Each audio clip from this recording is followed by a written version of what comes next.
नमस्कार साथियों, गौमूत्र क्रांति के YouTube चैनल पर आप सभी का स्वागत है। नया साल शुरू हुआ है और हमारे साथ इसी नए साल के क्रम में स्टार्टिंग में ही बरेली नवाबगंज से 17 वर्ष की फिजा यहाँ पर मौजूद हैं। फिजा के साथ उसके पिता कासम, नवाबगंज बरेली से दोनों पिता पुत्री यहाँ पर मौजूद हैं गौमूत्र क्रांति के प्रांगण में। 16 जुलाई सन 24 अभी गया है, थोड़ा ही समय पहले। उस वक्त जब यहाँ पहली बार फिजा को लाया गया था तो फिजा की क्या हालात थे, और उनके साथ उनके पिता कासम यहाँ आए हुए हैं। मैं चाहता हूँ दोनों पिता पुत्री, इनके मुंह से निकला हुआ शब्द जो कि राष्ट्र के काम आना चाहिए, ऐसे लोगों के काम आना चाहिए जिनका उन परिस्थितियों में, उन हालातों में जिस पर फिजा थी, आत्मबल टूट जाता है, मनोबल टूट जाता है, अर्थव्यवस्था लड़खड़ाने लग जाती है। ऐसी परिस्थिति में इन दोनों पिता पुत्री की आवाज़ उन लोगों के लिए मील का पत्थर साबित हो सकती है, उनके आत्मबल को बढ़ा सकती है, उनके मनोबल को बढ़ा सकती है, उनकी लड़खड़ाती हुई अर्थव्यवस्था को संभाल सकती है। और सबसे बड़ी बात तो ये है कि उनको नया जीवन देने में इनकी आवाज़, इनके शब्द बड़े प्रेरणादायक हो सकते हैं। मैं चाहता हूँ अगली आवाज़ फिजा और उसके पिता कासम दोनों यहाँ मौजूद हैं, उनकी होनी चाहिए कि इन्हें क्या क्या प्रॉब्लम थी और इतने दिनों में इन्होंने, क्योंकि इस बच्ची ने जीवन और मृत्यु को देखा है, इसने लड़ते हुए देखा, ये लड़ी है, इसने फाइट किया है और आज आपके सामने है। मैं चाहता हूँ ऐसी बेटियाँ जो देश को एक पैगाम दे सकती हैं, और ऐसे पिता जिन्होंने अपनी बच्ची को हर एंगल से नाप तोल लिया था कि अब आने वाला समय कैसा है। तो मैं चाहता हूँ अगली आवाज़ आप ही लोगों की हो। जी, हमारी लड़की जो थी बहुत बुरी स्थिति में थी और हम बहुत परेशान हो गए थे, और न खाने में न पीने में। और हमारी लड़की जो थी बहुत ज़्यादा पोजीशन ख़राब थी, मौत से खेल। मगर यहाँ आए थे, यहाँ से हमें फ़ायदा मिला तो हमारी लड़की जितना है इस वक्त आपके सामने खड़ी है। बहुत बुरी स्थिति थी, बहुत ज़्यादा बुरी स्थिति, बच्चे का हर एंगल से ये बच्ची बेकार हो हर चुकी चीज़ थी। से बेकार थी। वो तो कभी ना खाना खा रही थी, ना कुछ कर रही थी, ना लेटने ना बैठने ना का। और वही साल इसका सूजा था, कहाँ पे बताइए वाले में सब बताइए। ये हिस्सा सूजा था, पूरा आँख ऊँख सारी बंद हो गई थी, मुंह सारा बंद हो गया था।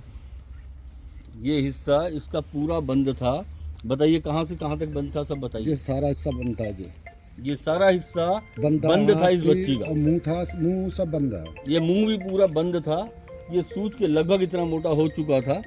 और स्थिति ऐसी थी कि ये बच्ची को अपने जीवन का खुद पता नहीं था कि इसका आने वाला कल या 4 दिन बाद इस बच्चे की लाइफ क्या है। क्यों बेटा, ऐसा था या नहीं था? बताओ जरा अपने बारे में 2 शब्द तुम भी बताओ। हाँ, ऐसे था। मेरा बिल्कुल मुंह नहीं खुल रहा था, खाने पीने को परेशान थी, मुझे नींद नहीं आती थी, मुंह बिल्कुल खुल ही नहीं रहा था मेरा। अब मैं बिल्कुल सही हूँ। मुंह बेटा कैसा था पहले बताओ? बिल्कुल बंद था, बिल्कुल खुली, उंगली तक नहीं जा रही थी अंदर। इसके मुंह में उंगली तक नहीं जाती थी, और इतनी बुरी कंडीशन थी कि ऐसी कंडीशन में, और 16-17 साल की बिटिया जिसको ये पता था कि अब आने वाला कल बहुत खतरे से खाली नहीं है। लेकिन कासम जी, आपको और आपकी बेटी फिजा को, दोनों को गौमूत्र क्रांति की ओर से मैं बहुत बहुत शुभकामनाएं देता हूं कि आप लोगों ने जिस तरीके से, क्योंकि ये एक चिकित्सा की अलग पद्धति है, हमने तो बच्ची को हाथ भी नहीं लगाया, नहीं, हाथ नहीं लगाया था। हमने इसको हाथ भी नहीं लगाया, ना हमने किसी इसके जख्म को देखना चाहा, हमने केवल दूर से बैठ के बात करी। अब बात करी और हमने सब कुछ उसके ऊपर छोड़ दिया। हमने कहा हम एक ज़रिया हो सकते हैं, ज़रिया से बढ़ के कुछ नहीं हो सकते, क्योंकि जीवन बचाने वाला कोई और होता है। आपको नाम मिलना था, इनका जीवन बचना था और हमें सम्मान मिलना था। और ये परमात्मा करवाता है, ईश्वर कराता है, उससे बढ़ के कोई नहीं होता है। तो मैं इतना कहना चाहूँगा, नए साल की शुरुआत है, बहुत अच्छी शुरुआत आप लोग की हो। और सही बात तो यह है कि इतनी घातक बीमारी थी कि बच्चों के सामने तो हम नाम भी लेना सही नहीं समझते। हमने तो सहारा ही छोड़ दिया था, क्या करें। बताएं क्या कहना चाह रहे हैं। हमने तो सहारा ही छोड़ दिया था हमने कि अब दो किस्मत है हमारे बच्चे की, क्या है क्या नहीं। खैर हम मिल गया ऐसा इंसान जो हमें, बच्ची ठीक हो गई, बढ़िया। कासम जी, ये बहुत बहुत बधाई के पात्र हैं आप। और यहाँ पर ऐसे जितने भी यहाँ कारनामे होते हैं, इन्हें मैं चमत्कार और कारनामा मानता हूँ कि इस तरीके का जो भी घटनाक्रम होता है। कि आप कितनी चमत्कार है ये। क्या है? ये चमत्कार है कतई, चमत्कारी है जी। 5 दिन के अंदर अंदर मेरी लड़की का मुंह खुल गया था यहाँ से जाने के बाद। क्या बात है, जोरदार तालियां होनी चाहिए। 5 दिन में मुंह खुल गया था। 5 दिन के बाद मुंह खुल गया था मेरी बच्ची का। क्या बात है, क्या बात है, क्या बात है। तो यहाँ ऐसे जितने भी घटनाक्रम होते हैं, इन सब के लिए हम कभी भी अपने को कोई भी श्रेय न तो दिया है न देना चाहते हैं। और आप सब लोग के सामने स्पष्ट भी ये कह देते हैं कि हम तो अपने को इस लायक भी नहीं समझते हैं। हम सिर्फ इसका श्रेय हिमालय के योगियों को देते हैं, संतों को देते हैं, आयुर्वेद के जनक को देते हैं। और साथ में सनातन संस्कृति अपना लोहा लगातार मनवा रही है। कासम जी मानते हैं इस बात को? जी मानते हैं साहब। ये सनातन का लोहा है, ये आयुर्वेद का लोहा है, जिसे एक दिन पूरे विश्व को मानना होगा।